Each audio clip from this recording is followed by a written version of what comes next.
Query successful. Try again without apps. Struggling to deposit a big amount with Paysafe?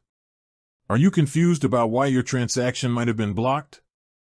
If you're using Paysafe or Paysafe Card for online payments, you've probably encountered limits on how much you can deposit or spend. This isn't just random, it's a critical part of how Paysafe operates, ensuring security and compliance with various financial regulations, especially those designed to combat money laundering.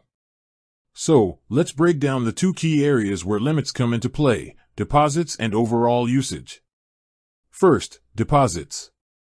If you are using a basic Paysafe card PIN, that 16-digit code, the deposit limits are often quite low, particularly in the European Union following recent legislation.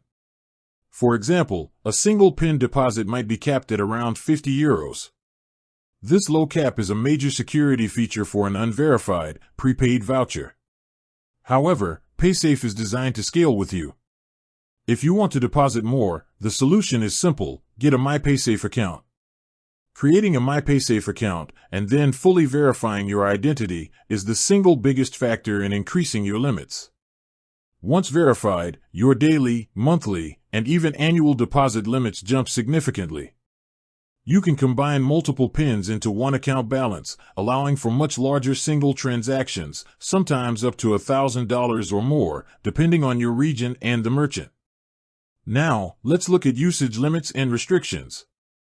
These are more complex and go beyond just deposit amounts.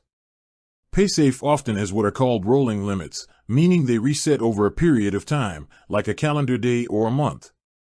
If you hit your monthly spending cap, you simply have to wait for the next month for it to reset, or you need to look into an account status upgrade.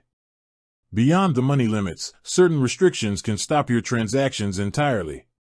A common one is a country lock-in. Paysafe might restrict you to only using PINs that were purchased in the same country where you registered your account. This is a measure to prevent misuse across borders. You might also hit a restriction if there's a mismatch in the currency you're trying to use versus the currency of your PIN or account. Always check Paysafe's currency calculator if you're making an international payment to avoid being blocked by an unexpected conversion fee or mismatch. Finally, remember that Paysafe isn't just Paysafe Card. As a large financial group, it also owns services like Skrill and Neteller, and limits across these platforms can vary wildly. The most reliable place to always check your specific limits, based on your country and your account status, is directly on the Paysafe website or within your MyPaysafe account portal. It's always dynamic, so check before a big transaction. With that said, thanks for watching, and until next time.